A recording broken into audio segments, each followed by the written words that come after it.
उत्तर प्रदेश की अलीगढ़ मुस्लिम यूनिवर्सिटी में होली मनाने को लेकर बवाल मचा हुआ है। असल में यहां स्टूडेंट्स ने 9 मार्च को होली मिलन कार्यक्रम के लिए अनुमति मांगी थी, जिसे यूनिवर्सिटी की तरफ से नकार दिया गया।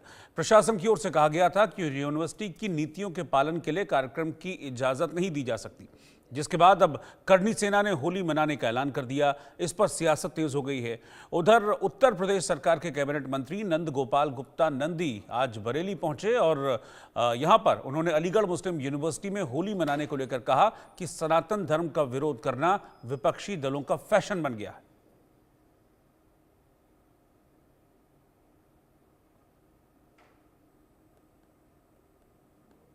जहाँ एक और सनातन धर्म का इतना बड़ा जमावड़ा महाकुंभ में देखने को मिला, वहीं अब अलीगढ़ मुस्लिम यूनिवर्सिटी में बच्चों को रंग खेलने से मना किया गया है। इस पर देखिए, निश्चित रूप से जो सनातन धर्म एकजुट हो रहा है, एक साथ हो रहा है, तमाम पॉलिटिकल पार्टियां भारत में जो सनातन का विरोध करने में ही अपनी उपलब्धि मानती है। उनको लगता है कि हम सनातन के खिलाफ बोलेंगे, सनातन के विपरीत जाएंगे, सनातन को उल्टा सीधा कहेंगे, क्योंकि सनातन धर्म कभी लड़ाई झगड़ा हिंसा में विश्वास नहीं रखता। तो इसलिए ये लोग सनातन के खिलाफ उल्टा बोल करके अपने वोट बैंक की राजनीति को वोट बैंक को साधना चाहते हैं। लेकिन निश्चित रूप से मैं ये कह सकता हूँ कि 2014 के बाद इस तुष्टीकरण को, सनातन का विरोध करने वालों को जनमानस ने सबक सिखाने का काम किया है और इनका समूल नाश हुआ है। और ये समाजवादी पार्टी समाप्त होती हुई पार्टी बन रही है। अभी उपचुनाव में आपने देखा है कि किस तरह से मुंह की खानी पड़ी इन लोगों को। केवल और केवल आप सोचिए कि आज कुंभ की सब लोग प्रशंसा कर रहे हैं। पूरी देश की अगर हम कहें तो आधी आबादी वहाँ जा कर के स्नान कराई। उस पर अगर सवालिया निशान उठा रहे हैं, प्रश्न उठा रहे हैं, तो निश्चित रूप से अपने आप पर ही थूकने का काम कर रहे हैं। और इसकी चर्चा चाहे वो बहुत बड़ा इंडस्ट्रिस्ट हो, बहुत बड़ा फिल्म स्टार हो और बहुत गरीब से गरीब आदमी हो।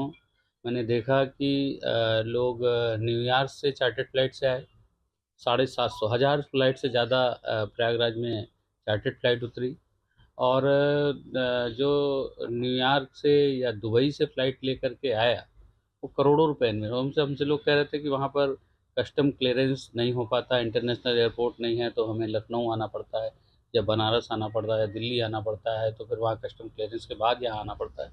तो अगर कोई 5 आदमी लेकर के चार्टर्ड फ्लाइट से आया, 1 करोड़ रुपए खर्च किया, तो 20 लाख रुपए प्रति व्यक्ति। अगर कोई बेंगलोर, मुंबई, दिल्ली से आया तो 50-50 हज़ार की टिकट लेकर के आया, तो वो भी 50,000 रुपये प्रति व्यक्ति खर्च किया। वहाँ पूजा पाठ, माला, फूल, नाव, ये जो भी प्रसाद चढ़ाया हो, जो भी 50,000 रुपये प्रति व्यक्ति खर्च किया। कोई 1 लाख रुपये प्रति व्यक्ति खर्च किया। कुछ गांव से लोग 20 आदमी 25 आदमी चल पड़े, वो सर पे ही लकड़ी लाद लिया। किसी की जितना वजन उस लेडी का होगा, उससे ज़्यादा उसने सर पे लाद रखा था। दाल चावल की वहीं पर हम नहाएंगे, वहीं लकड़ी जला के कुछ भी बना करके खा लेंगे। तो वो 50 रुपये प्रति व्यक्ति खर्च किए होंगे। लेकिन ओवरऑल अगर हम रेशियो निकालते हैं 5,000 रुपये प्रति व्यक्ति भी, तो 66 करोड़ से अगर गुणा करें 67 करोड़ से, तो 3,35,000 करोड़ रुपए का रेवेन्यू में बूस्ट हुआ, इकोनॉमी में बूस्ट हुआ। तो निश्चित रूप से ये कुंभ जो हम $1 ट्रिलियन की बात करते हैं, $1 ट्रिलियन की इकोनॉमी हमारी बने, इसके लिए भी हम ठोस कदमों के साथ आगे बढ़ रहे हैं। और ये आयोजन भी इसमें मील का पत्थर साबित हुआ है और सनातन धर्म को मानने वाले लोगों के लिए एक बहुत बड़ा महापर्व था।